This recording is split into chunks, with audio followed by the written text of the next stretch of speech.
I'll pick it up from Atiku and the ADC's tickets. Atiku got about a 1.8 million votes margin over Mechi and Ayatudin, yesterday.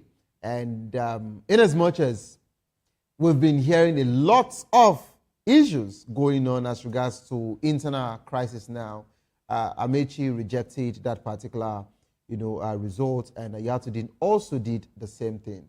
And I would like to pick it up from that of Honorable Tokwe, since it's looking like Doctor is having a glitch with his network. Honorable, are you there?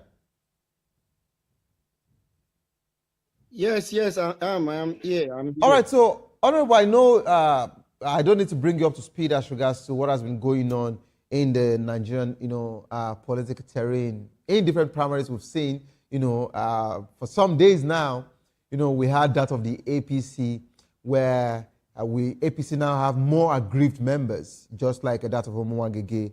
We have another senator in Kogi State, who also said that he has been rigged out, that he happens to be the person that makes Tinubu's name popular in Kogi State, that he was going to fight back.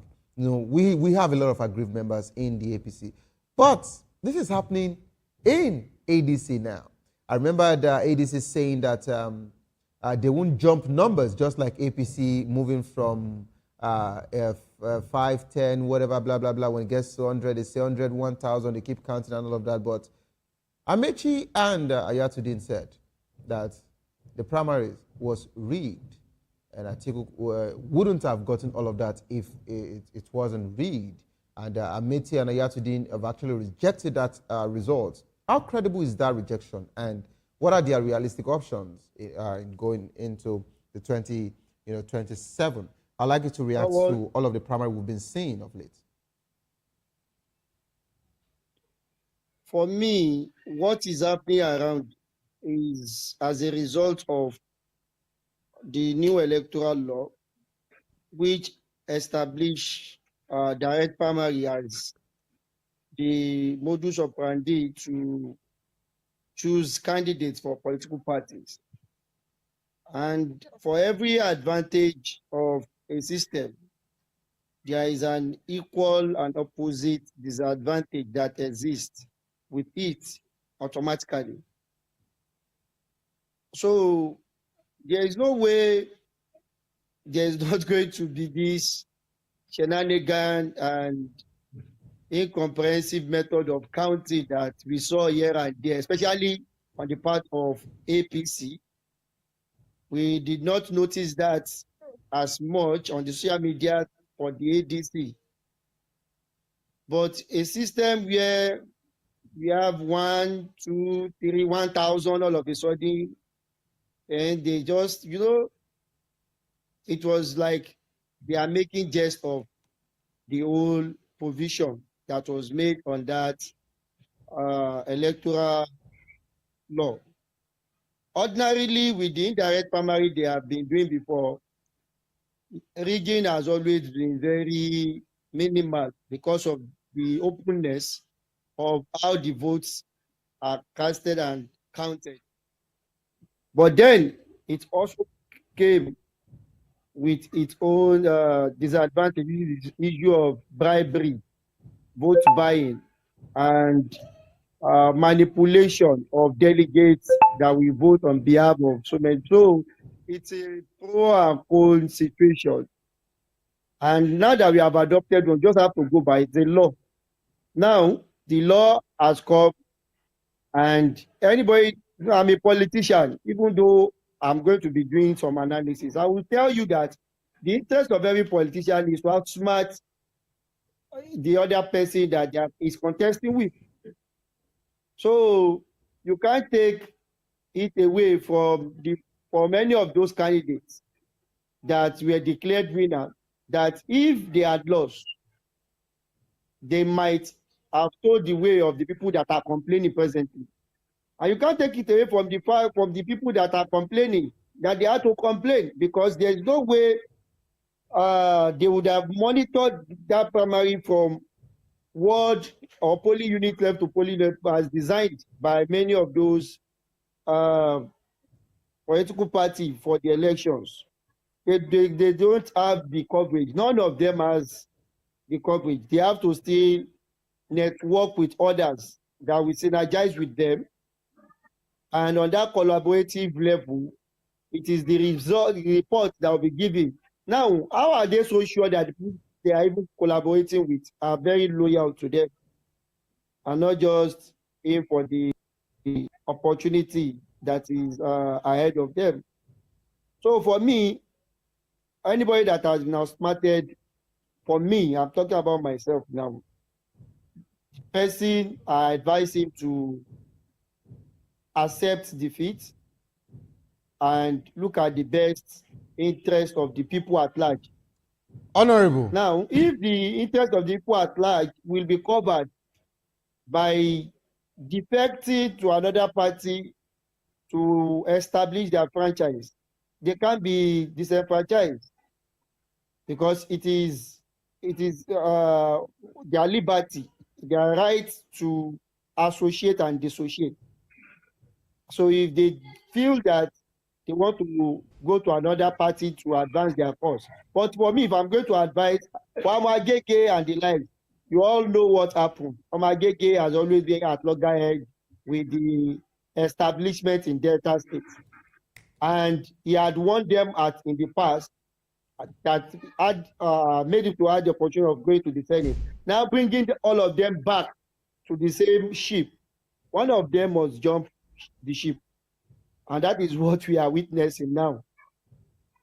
That Omage is now, because Omage has that grassroots support and the likes. Yeah, in fact, he had contested in parties that are not so popular. And he contested as governor at the point. He had always made his impact that he is a grassroots politician that cannot just be cowed by such. So, but for Amechi, I want him to look at the national interest. Amechi, at the point, was somebody I was rooting for because I met him. I had a mind of setting this country on the right path. And he's a very principled person.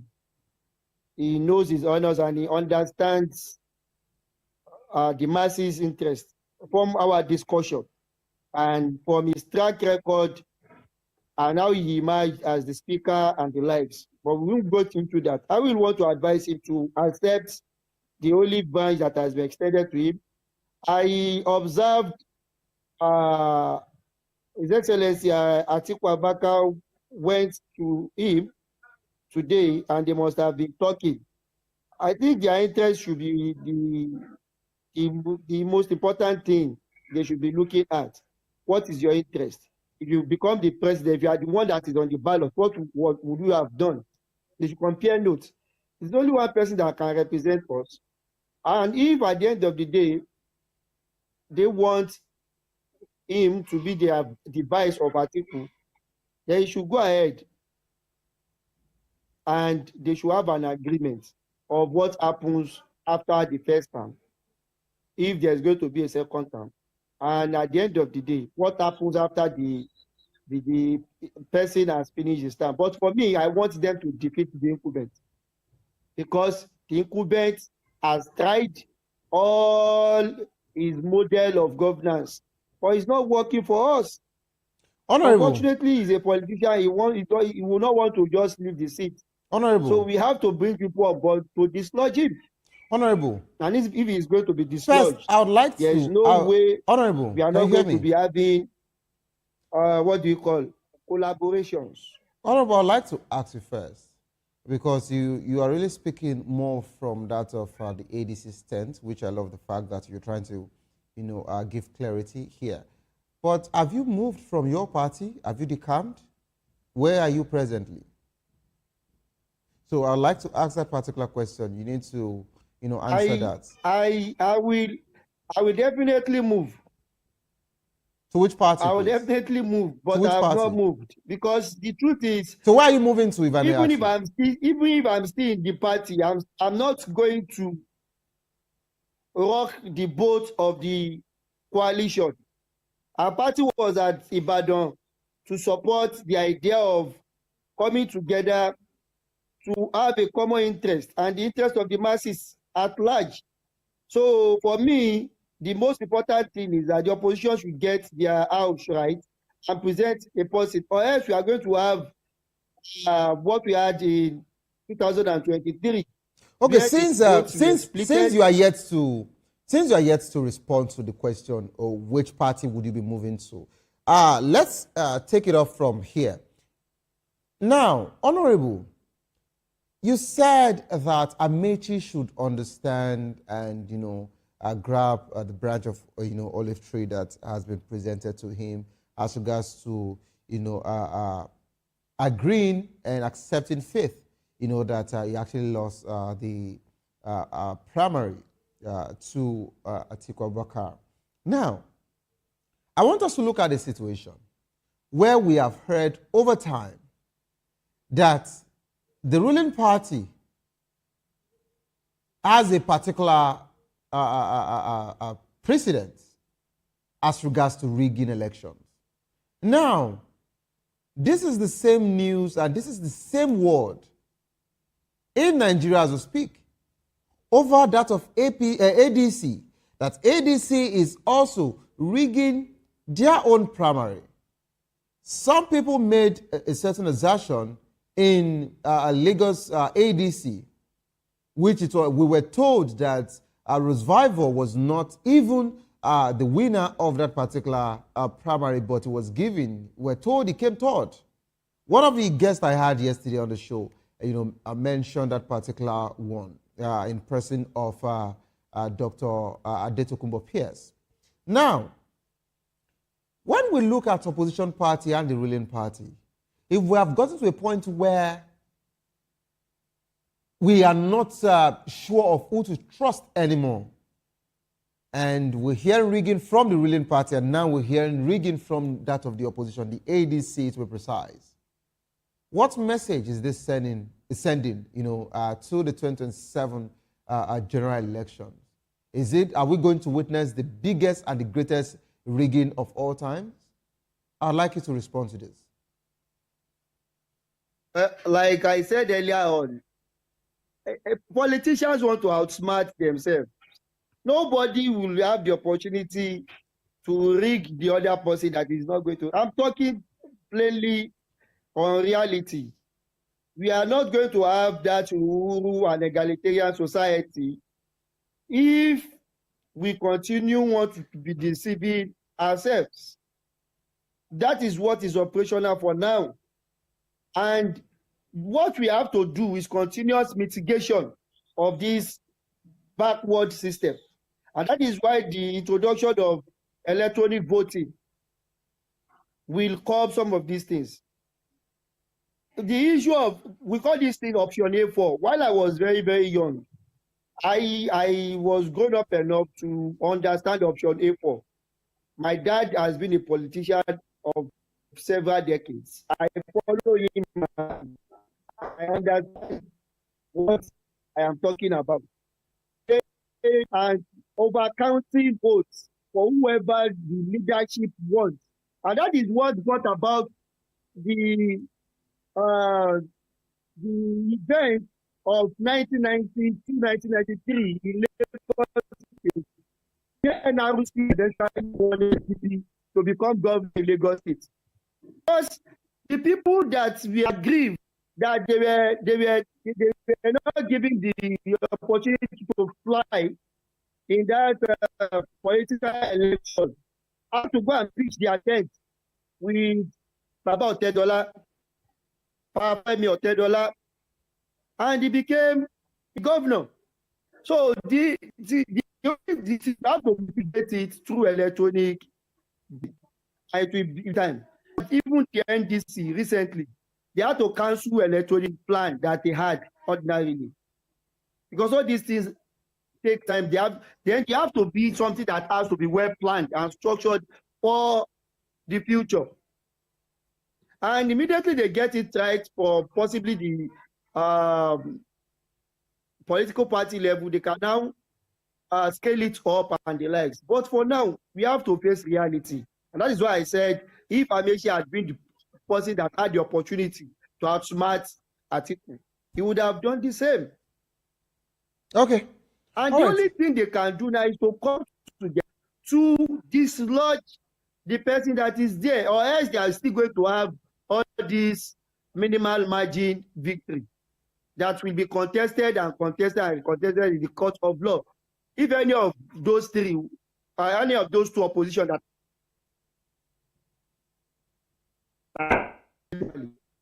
by a slight margin, that's what happened in 2020, 2015. I was a part of that APC formation. A lot of people had to sacrifice their interest, and at the end of the day, pushed Buhari on. Atiku was a part of that coalition. Back then, he lost the primaries, and if he had to continue to support APC until he went ahead to PDP and the likes, because he knew he was not, his time is running out. But pushed him in, that pushed Atiku, Buhari in, waited for 8 years. He was a younger kind of person. And when Buhari finished up, for me, I would suggest that Peter Obi supports Atiku Desi. Atiku he may not be very effective in the next 4 years. That is my own view. But if they have an agreement, a pact that is not going to spend more than a term, we should have something like the 1999 pact between APP and AD, where the APP and AD came together so support AD candidates in person of Baba Olufalaye. So all the votes for APP AD we are going to AD, although they eventually lost to Baba Obasanjo. Then it is they have to show understanding on. But if they want to slug it out, let them continue to slug it out. But it will be against the interest of the general masses. And who suffers the whole brunt? It is the masses. Look at how the whole economic situation has been plumbed down. Look at how it has plummeted. More than 1,000% is the cost of basic items. Okay. Honorable. And these are the things I will want to talk about. So if you talk about rigging, Honorable. Okay, so you mentioned Atiku and Obi, perhaps if they could come together now. Don't forget that these two gladiators are actually saying that they would be on the ballot. Obi is not ready to be a vice to Atiku. Neither is Atiku ready to step down, to support Obi to go. He also wants to be on the ballot. So we have to get that particular one out of the road. And I would like to ask you, with the situation of what we're getting from the opposition party, where we have the ADC, having Atiku now, we have Peter Obi from the NDC, and of course, PDP is on the other side, Labour is on the other side. Do you think that what happened in 2023 will not happen again in 2027, while giving, President Bola Ahmed Tinubu a landslide victory? And that's one. Away from that particular one, I would like to talk about that of Omoagege's loss, in a Delta State senatorial, a primary. He has actually, decided to resign from the APC. Does this signal broader internal APC trouble beyond a Delta State? Because you agree with me that we have different aggrieved members now from that of APC. And he also cited not being able to advance the interests of Delta Central. How much of APC's current defections are ideology versus a personal ambition? And we were also told that the chief of staff to the national president of the national chairman of APC, Nantawi's chief of staff, also left APC and he has moved to the NDC as we speak. And is there more trouble, going on internally with the APC? And can Omoagege's exits trigger more defections from the APC's, South-South caucus ahead of the 2027? I'd like you to, respond to this as we start wrapping off the program.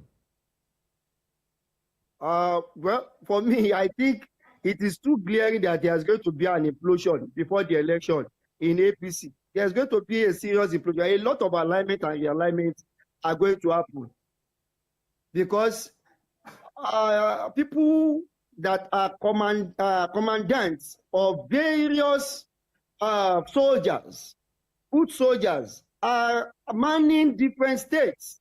And you can't just trample upon them and think they will kowtow and cow without fighting back. All these things are things that it should be expected. That's why I believe it is after the names of final list has been collated and published by INEC that we can now see the real politicking. That is when we are now going to be seeing final realignment towards the final battle that will be happening in January 6th. So for me, if Obi and Atiku decide to go their separate ways where they have gone and went into the election, definitely, even if any one of them is going to win, it will be with a slight margin, which I doubt. But then a lot of things are going on that are reshaping, they are reshaping the outlook of what may come up in 2026. And Tinubu got some, President Tinubu got some appeal during that last election because he was using the camouflage of Lagos State was built by him. And with that, a campaign that people voted him, but he disappointed so many people, even his ardent followers disappointed. The only people that are sharing him up now are fakes. They are majorly people that are politicians. And me, as a politician, I know, I have seen it. And like I told you, my dad has been in politics. I've studied under him. I've seen him work with people that will be deceived see a night before primary election, a night before election. And when the time to go to the ballot, the person that has spent so much and years is going to score 0. Okay, so if that's the conversation, Honorable, looking ahead, what is the single most important policy or a coalition issue that will decide the 2027 presidential election? I'd like you to respond to this in just 20 seconds. We need to wrap up now. Insecurity. That is the first thing that will determine so many things. Look at what is happening to kids. Kids are inside bush since how many days now, and they are politicizing it. And the bad aspect of it is that teachers are still going to teach. See, by the time people stand up against this government, it will be very hard for them to curtail the I don't know. The reactions of people. Okay. Because I cannot just imagine that the person that was slaughtered is my uncle, or the children that are in the bush, they are my kids. All right, thank you so much. These things are appalling. Insecurity is the first thing. If insecurity is resolved, so many things will fall into place. It will not be easy, but insecurity is number one. People are not going to the farms again because they will be kidnapped in their farms. The kidnappers are getting more emboldened. They are coming to homes. All right, thank you so much. Kidnap people. Thank you, Honorable. And so many things. So insecurity is the policy they should work on. Thank you. All right, thank you so much, Honorable Tokwe Abdulrazak Balogun, for being part of the program today. And of